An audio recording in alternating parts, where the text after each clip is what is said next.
We begin by seeing the San Fernando Valley 16 kilometers north of Los Angeles. On the road, we see young Natalie driving alone when suddenly a landslide occurs and an avalanche of rocks collides with her car, pushing it off a cliff and making her plunge down. She survives the fall, but the vehicle is about to drop even further. Moments later, a helicopter arrives and a reporter interviews the firefighters, one of whom is Jobs and another is Marcus. They also introduce their chief, the fire chief, Ray, who has over 600 rescues in his record. They arrive at the scene to rescue Natalie, whose car is about to plummet. Ray takes safety precautions and instructs the helicopter's approach. His assistants begin the rescue and descend to fetch Natalie. Jobs secures a cable to the car, but it slips, leaving him trapped, prompting Ray to proceed with the rescue. He quickly grabs Natalie and orders them to cut the car's cable, freeing Jobs and saving everyone. At the California Institute of Technology, Professor Lawrence speaks about earthquakes, one of which occurred in Japan and shifted an island a little over 2 meters from its original position. He mentions that the largest recorded earthquake had a magnitude of 9.5, generating tsunamis over 20 meters high.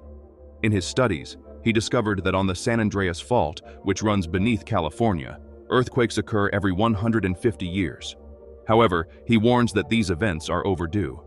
It's only a matter of time before a new impact occurs on the tectonic plates. In the seismology lab, researcher Kim shows Lawrence some magnetic data captured by their sensors around Las Vegas, which preceded some tremors.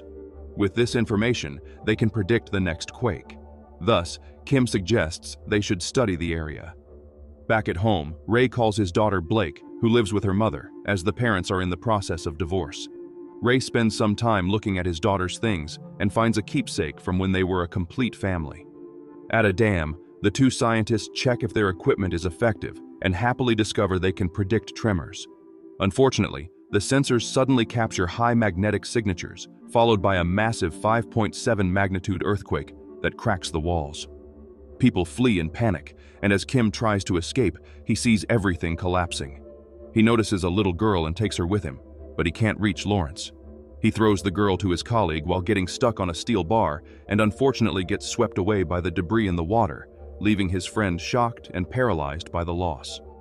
Back with Ray, he is informed about the tragic event and soon visits Blake's house, where his ex-wife Emma lives with her current husband Daniel.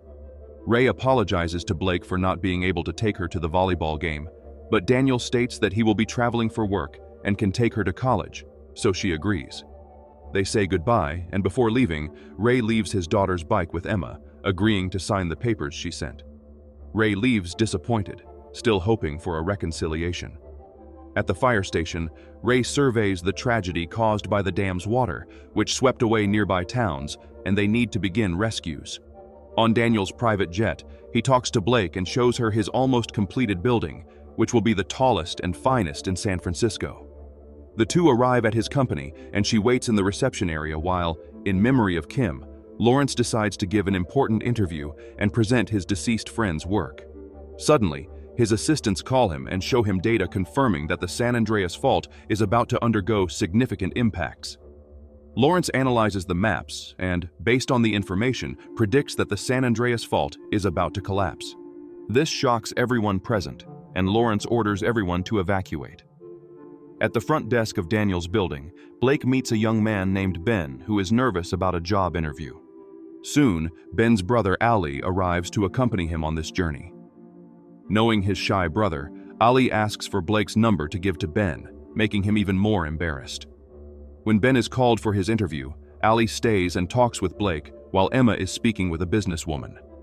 Ray calls her and apologizes for his earlier unpleasant behavior. She forgives him, but suddenly everything shakes and the building sways. Emma is terrified and tells Ray where she is, so he heads to the location. On the way, he witnesses the beginning of the destruction. In the lab, Lawrence realizes the seriousness of the earthquake, predicting magnitudes between 6 and 11 on the Richter scale. The worst is yet to come, as data shows that the entire San Andreas Fault will be affected. Meanwhile, Blake says goodbye to Ali and leaves with Daniel. However, in the parking lot, they are caught by a tremor and, fearing the worst, speed away in the car. Unfortunately, the building suffers significant damage and they collide. The driver is crushed, and Blake gets stuck in the back seat.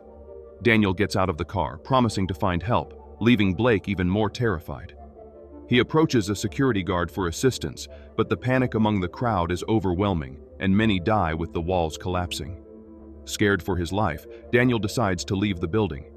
Ben, seeing Daniel leave alone, decides to go after Blake. Back in the helicopter, Ray notices the city shaking and the buildings collapsing. Emma tries to convince people to go to the roof, but nobody follows her due to the overwhelming panic. She manages to reach the rooftop, but the building keeps collapsing, and she falls down several floors with the debris. Luckily, she survives and climbs to a visible point for Ray, who soon arrives to rescue her. Ray tosses down the rescue basket, and as a building collapses next to Emma, she runs and manages to grab the basket before everything collapses on her. Ray then brings Emma inside and takes off, dodging the collapsing buildings with the city in ruins after the quake. Back with Blake, she calls her father and informs him of her danger, giving him her location before the call cuts off. Ray tells Emma he's going to rescue their daughter. Blake is terrified, but luckily Ben and his brother find her. They try to free her with their strength, but the debris on top of the car is too heavy.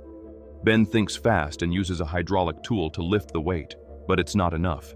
However, using his intelligence, he deflates the tires, lowering the car enough for Blake to free herself and escape before being crushed. They feel relieved, and she thanks them for the rescue, but the danger is real, and they need to leave the building quickly. In the streets, debris crushes some people, and the trio finds refuge in a safe place. In the lab, Lawrence is notified that the quake had a magnitude of 9.5, and magnetic readings indicate that the worst is still to come. The trio of young people enters an electronics store in search of a way to communicate and manages to contact their parents. Blake recounts what happened during Daniel's action of abandoning her, upsetting Emma. Ray advises Blake to go to a higher location so he can rescue her. Meanwhile, in the streets of the city, cowardly Daniel pushes a man into the street to protect himself from the debris sweeping the population. Inside the helicopter, the couple realizes they have a problem, and suddenly the aircraft begins to fall. Ray, being a skilled pilot, manages to land safely in a store. They grab some clothes and flee the chaos, finding a car that belongs to a thief. They take the car, but before leaving, an armed robber threatens Ray. The firefighter quickly disarms the man and gets in the car to drive. On California television, Lawrence makes a live announcement to everyone who can watch. He warns that the tremors are not over and a bigger earthquake is imminent, with San Francisco being the epicenter. On the road, the couple talks in the car when Emma alerts Ray about something. Ray stops the car and gets out, observing a large fissure in the ground, identifying the San Andreas fault that prevents them from passing. Ray backs up and asks an elderly couple with car troubles if there is a detour, but the man says just backtracking 100 kilometers. Recognizing the man's cap, Ray asks about a skydiving school, and in exchange for guiding them, they give their car to the elderly couple. At the skydiving school, Ray finds a small airplane that they will use to continue their journey.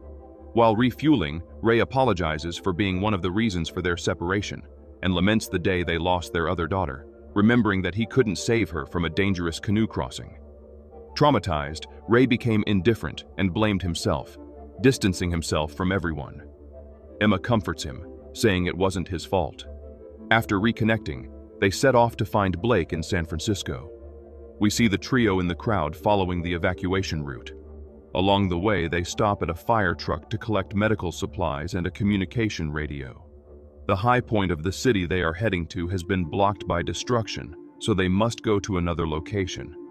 However, Ben observes that people are heading for the mountains and suggests they do the same. But Blake insists that her father will come to rescue them. Ali also insists on going to a high place and following Blake's plan. Ray and Emma fly over the city, witnessing chaos and destruction at the airport, making it impossible to land. Spotting a baseball stadium, Ray instructs the plane to fall into the sea as he and Emma prepare to jump into the stadium. Ray ties Emma to him and jumps safely into the baseball stadium. The group feels another massive tremor, but Lawrence says that the worst won't be here but in San Francisco. Meanwhile, Blake, Ben, and Ali are climbing to a high place, and she notices Daniel's building nearby. Suddenly, the quake hits the city, causing more destruction, and in the chaos, Ben injures his leg on a shard of glass. And Blake stays next to Allie as the buildings fall like sandcastles. Bridges split in half, and the city shakes like ocean waves. Ray tries to guide people to shelter and helps a young girl escape certain death. After the dust settles, Ray and Emma find themselves in a completely destroyed city, fearing the worst for their daughter.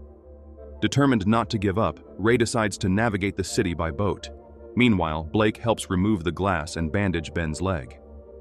Back in California, Lawrence analyzes the data and finds out the quake had a magnitude of 9.6, the largest ever recorded. However, the tragedy has not ended, as Ray notices the ocean water receding, signaling a tsunami on the way. They need to get out of the city bay quickly. An alarm sounds throughout the city, and hearing this, the trio of young people rushes to reach the building. Ray on the boat sees the monstrous tsunami approaching and realizes that his only chance of survival is to outrun it before the wave breaks. Ray accelerates, tilting the boat nearly 90 degrees. A large cargo ship appears in front of him, but Ray narrowly avoids the danger. Back to Daniel, he is crossing the Golden Gate Bridge when the cargo ship, turned by the tsunami, collides with the bridge, destroying it and crushing Daniel under a container. Next, we see the massive wave sweeping everything in its path, including two elderly people who embrace before dying. People in the city center are also caught by the wave as ships are thrown over them. Back to the trio, they climb the stairs but can't continue as the path is blocked. They end up on a lower floor and soon hear a noise. Through the glass, they see the enormous wave toppling buildings, and it soon collides with theirs. As they are on a lower floor, the water enters and nearly sweeps them away, but the trio holds on and manages to stay safe for now. Ray enters the submerged city and sees total destruction, but still hopes to find his daughter alive. Fortunately, we see Blake with Ben and Allie, who soon ascend to a floor above. While Allie looks for something useful, Ben admires Blake's talent for taking care of herself and others. They end up kissing, which makes Allie happy to see that his brother has finally found someone. When the boy goes to fetch water, he sees two adults in a boat, and when Blake goes to check, she realizes they are her parents. Unfortunately, they can't get Ray's attention, who soon pulls away. Suddenly, a green light catches Emma's and Ray's attention, and when they turn around, they see their daughter nearby. It's a joyful reunion, but the young people are not safe. The building shakes and is now sinking. Water enters the floor, causing panic among the young people. Fortunately, Ben grabs his brother and leads him to safety. He even tries to return to look for Blake, but the water soon covers the entire floor. Outside, Ray tells Emma to wait, as he will rescue their daughter. Then he kisses her and dives into the water. Inside the floor, we see Blake with a flashlight searching for a way out, but she can't find one as the door is blocked by debris. Ray finds her and tries to clear the door, but fails. Ben leaves his brother on the floor above, asking him to wait while he looks for Blake. Unfortunately, this heroic action is interrupted as the building sinks a little more, causing Blake's floor to become completely submerged, unable to help. Meanwhile, Ray and his daughter take one last breath before she runs out of air, losing all hope. She begins to sink, and her father, refusing to lose another daughter, finds extraordinary strength and pushes the debris away. Finally, he manages to rescue an unconscious Blake and take her to the floor above. He finds Ben and his brother there and attempts to revive his daughter right there, while the building, supported by another building, reaches its limit and is about to collapse. Then, Ben grabs an iron pipe and tries to break the glass. Seeing this, Emma observes the situation, then runs to use the boat to break the glass and reach her daughter. They all get into the boat, and Emma accelerates as the building begins to collapse on them. However, fortunately, they escape alive. After reaching a safe distance, they anxiously watch Ray struggling to revive his daughter, who seems lifeless. It's a moment of deep sorrow, facing the possibility of losing their last heir. But Ray does not give up and continues to perform first aid. Fortunately, Blake breathes again and wakes up, hugging her parents. This leaves Ben and his brother happy, while Ray is relieved to have saved his daughter this time. On the other hand, Lawrence feels relieved to see that the nightmare has finally ended, as news outlets around the world report the destruction. Hours later, we see Ray and his family, along with the two brothers, in the mountains where the army has set up a support camp for the population. They watch the destroyed city, but also see ships from other countries arriving to help.